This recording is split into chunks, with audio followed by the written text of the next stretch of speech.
Are you one of those who have been wanting to start a YouTube channel for quite some time now, but just feel too afraid to start in the doubts of being seen or busted as an imposter? Then this episode is for you.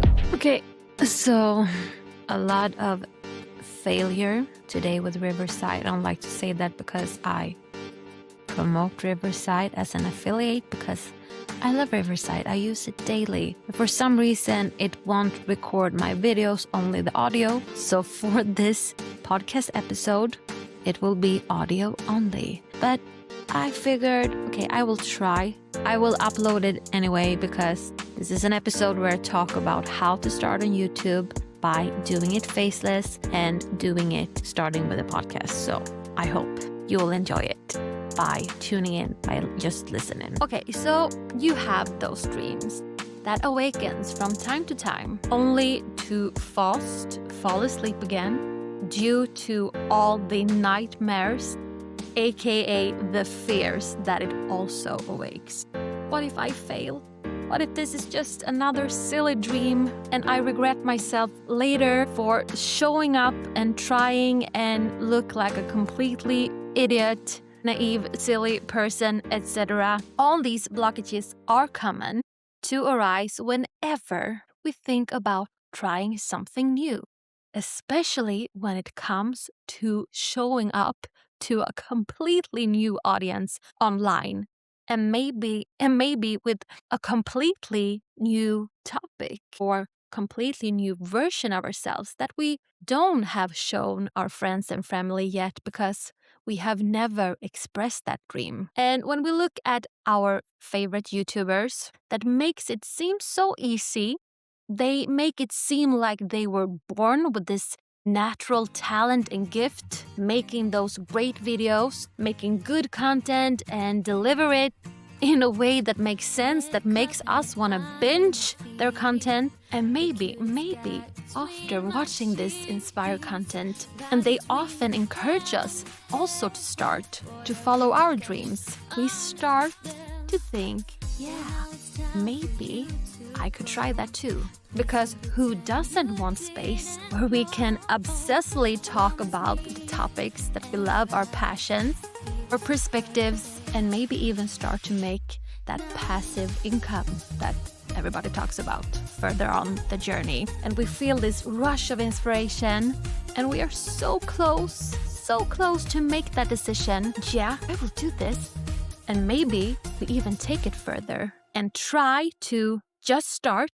But then all the limiting beliefs, the stories we've been telling ourselves for far too long, are getting in our way. We just can't seem to move past that wall of fear and excuses why we cannot. I am too old. I have a serious job and I cannot risk to be seen as a complete beginner and maybe even make a fool out of myself. I were never good at talking in a group of people or even in front of a small crowd. I could never speak on YouTube, on camera, and showing it online and share that in an unsafe environment with people I don't even know. What if my colleagues and neighbors sees me? All of these BS ideas. But here is two important things to know. First of all of these false BS information stored in your subconscious mind, and the only function that part of the mind has is to scan your environment to look for potential threat and danger. And your brain is sorting everything unfamiliar as potential threat. So the fear doesn't show on any truth itself.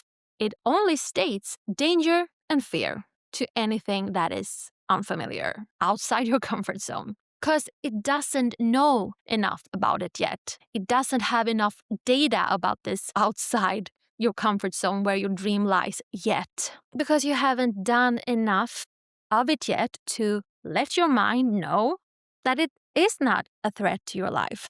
And secondly, and this is the most valuable part, I think, there is a way to lower the bars of this wall of fear by first recognizing it for what it is. a program that scans and alarms, scans and alarms. This is unknown. This is potential threat. Maybe we should avoid it. You should probably avoid it. Yeah, let's avoid it. Unknown does not equal danger. You know that. And you know that making videos and post them on YouTube is not a threat to your physical life. But still, that fear feels so real when the alarm sets off. So just knowing this, even if it's crucial, can be like a very weak and small comfort when these strong emotions tells you the opposite, tells you otherwise. So the best way to work around this, or rather through this war, is to stretch it. To stretch the zone, the familiar zone, the comfort zone, little by little, starting with teeny tiny steps, so little so that the alarm clocks don't set off that loud. Maybe we have a little, okay, this is a little bit scary, but it will not be that rush that makes you paralyzed. So make those steps so tiny that they don't even set off the alarm clocks to begin with. And the idea of starting YouTube is so and can be so exciting. But often we are blinded by the competition, or as I like to call it, the inspiration. The ones that we admire are often light year ahead of us in this specific direction we want to grow. And the only reason they are there is because they started at some point. They started in the direction that you want to go now, much earlier. And even if you know there are people or feel like you know people who seem like they almost won overnight, so-called overnight success. Maybe they started their YouTube channel just a couple of months earlier and now already have huge success. Yeah, they had to be born with that talent. But the thing is, they started in that direction and therefore they had gained skills that were valuable for their YouTube journey. Maybe that was making presentations at their work and they have done that for years. So they know how to make sense of a topic from A to Z, or they are used to speaking and having conversations with new people on a regular basis. So maybe they were new to, I don't know, the YouTube concept, but they had skills already developed. So that's why it looks like an overnight success. But the reps were already made in earlier stages. And once we get hang on a talent or an ability, we don't even recognize the work we put into it. We take it for granted, like, okay, I feel completely comfortable speaking at my work. Because here's the thing, I have been performing my whole life on stage, singing. And a couple of years ago, I took a new direction in my career and I started as a flight attendant. And we had to, speak on the speakers to the entire cabin about, okay, welcome to this and this flight, and we will take you. And I remember me so used speaking and singing into a microphone on stage, was so nervous. The first call out that I was about to do. And I was like, oh my God, what should I say? I had the script, but I felt so silly because I was not used to that specific ability or talent, because this was a new, unfamiliar environment for me. But since it was my job, I learned it. And 2 years later, it was nothing that I even thought about being nervous. It was something I did every day at my job. A little side note. So the point that I'm trying to make here is that we all have talents and abilities. And when I talk about talents, when I talk about gifts, I mean your unique, undefined, worth that no words can describe, your spirit's worth. But I often talk about talents as talents and ability as things you gain. You didn't know how to walk when you were a baby, but you learned that. We can call it maybe not a talent, but an ability. So everything that you don't know yet, achievable to learn.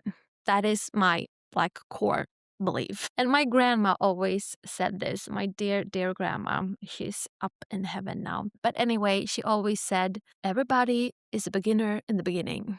Yeah, that is so obvious. So when I was a kid, I was like, what? Yeah, whatever. But it makes sense the older I get. Whenever I had or wanted to learn a new talent or ability, a new skill, I was a beginner. I was a newbie. And some things I learned quicker than others, and other things I struggle with for longer periods of time than my friends. But once you have mastered that skill, you will take it for granted. And the reason why I think it's important to remember all the things that we have learned in the past is to recognize that we are limitless and we have infinite potential. But we don't recognize that because we are so blinded by the inspiration, the light where we want to go. So the thing you feel like you suck at this specific moment is not a fixed truth. It's just something that you suck at for the time being until you have practiced it enough. And starting is the most crucial step we need to take in anything we want to develop. But we want to, at least here at Limitless Creator Spirit, LCS, we always want everything, any endeavor, any goal we are setting, we want it to be joyful, because that's the point with whatever goal we are setting. We want to experience a feeling, joy, excitement, serenity, being proud, So it's all about making every journey joyful in some way. And joyful doesn't equal easy peasy, no challenges, because challenges can be exciting and joyful as well. And to make your YouTube journey, your YouTube start so much more joyful, make it joyful, is by allowing yourself to start from the point where you are actually and currently at. So you want to start a YouTube channel, but you are afraid to be seen or feel overwhelmed by all the different things that you have to learn. Making the script or outline for your videos. Come up with title that people want to click and actually stay watching the entire video. Making appealing thumbnails, speaking with ease and supernatural and charismatic on camera. Deliver your content so that it makes sense. And so on. And the list goes on. And it will always grow as you do. So how do you start easy? Well, my 2 best recommendations is to start a podcast and or a Faceless channel. Because remember, this is about your starting point. No, your dream is maybe not a Faceless channel, but you can start there. Because remember this, you need the space that is both your playground, that you stretch 1% every time you are there, with 1 foot still in the safe zone and 1 foot outside, stretching that zone. So, and the podcast start is a very soft and kind way to yourself to start, because it can be like talking to a friend. You can have a conversation about a topic you love with your imaginary friend or somebody you have in mind that you know. And it has room for open questions. You can come up with ideas as you are sitting, because you are having a conversation with yourself and that imaginary friend, and it leaves room for you to express, explore, and expand your unique vibe to eventually attract the people that are naturally drawn to you and your vibe, to your energy. Plus, you can start it faceless, because most people that listen to podcasts, they are listening, they are tuning in. They are not there for the visuals. Often they are doing something while tuning in, like cleaning, walking, doing laundry, preparing their kids' meal. And I love podcasts because it is such a contrast, I think, to the fast-paced videos that can deliver a whole lot of, valuable information, but not any space and time to actually absorb that information, to actually reflect on that information or inspiration while we're listening, because everything goes so fast. And I like both. I love YouTube videos that are visuals. It's easy to follow. I understand all the examples, but I want both. I also want the podcast. For me, anyway, the podcast doesn't have to be long. It can be long, but it's like listening to a friend or a mentor or a coach or a teacher, while you have room to take that information, to let it sink in. So podcast is valuable, and it's such a good way to start, to give you that playground. And please not to obsess about your performance, about the deliverance, because it's a conversation. You have room for pauses and silence. And also there is this number one tool, Riverside, more on them later, that will help you, remove the pauses if they are too long or if you're interrupted. So with a podcast, you can make room for your topic, for the passion, and you can start to train, start to talk about it, start to apply different angles about the topic. Leave that space that you maybe don't have in, everyday life conversation with your friends and family because they're not into the topic that you are. So podcast is wonderful, both for you, for your growth, but for the listener. And the thing is, when you're starting out on YouTube, I know for myself, for example, you don't know in the beginning. You have all these ideas, but you don't actually know which one you will like to follow through on. And a podcast is a way to start. You can, since we are talking about YouTube, you can just take a picture of yourself or the topic you're talking about and use that as the background for the entire video/podcast and publish it on YouTube as a podcast, but also as a video. So you have like 2 seeds out of 1. So podcast is a perfect way to start Faceless. You don't have to make it faceless, obviously, but I think it's a reminder that we also want to slow down sometimes in life and just listen, just have space to not always use all our sensories. So you can start Faceless without the overwhelm of the fear of being seen until you feel ready, which will grow on you once you take the first step, I promise. And just want to shout out Riverside. I'll leave an affiliate link in the description below. I use Riverside for all my recordings because you can host your podcast there also and publish it on YouTube, Spotify, and all the places that I know that you can listen to podcasts. You can spread it on multiple platforms. Win-win. And then we have the screen recording start. Because if the idea of talking to a blank space or a microphone also feels kind of awkward starting out, but you have topics you want to talk about, you can share it on screen without showing your face. If you're into making design in Canva or Pinterest marketing, or how you research new recipes for your keto diet, you can just press record your screen while talking. And that gives you kind of a sense of, while you have the visuals for yourself, you will not feel completely blank because you have, you're showing something and you're like, yeah, it helps you also to deliver the idea that you had. And even if you have topics that you don't necessarily want to show on screen, like your workout routine or how to, build shell, how you do knitting, but you don't have the gears yet to show you in action, you can actually make like a presentation. You not just jot down your notes. Okay, this is what I'm going to talk about, and screen record that. And maybe that's not super visual for the audience, for the viewer, but it can be for the ones that likes to tune in, and it also helps you deliver that first content of your first videos. And there is also a software that I stumbled upon recently called Gamma AI, and it's super great because you can just insert your draft, your and notes of the idea that you want to talk about, and in just seconds, Gamma AI will help you make a beautiful or comprehensive presentation of that, and you can even twist and twerk it afterwards. And if that is something that you want me to show, I will make a video. Just let me know in the comments, and I would love to make a video about that. But I also leave an affiliate link in the description below if that is something that you want to try out. I need to wrap this thing up because I have to pick up my son. I hope you enjoyed it. Subscribe to the channel if you did. This space for us creators wanting to make space in this world by starting and following our dreams and supporting each other, of course. Thank you so much.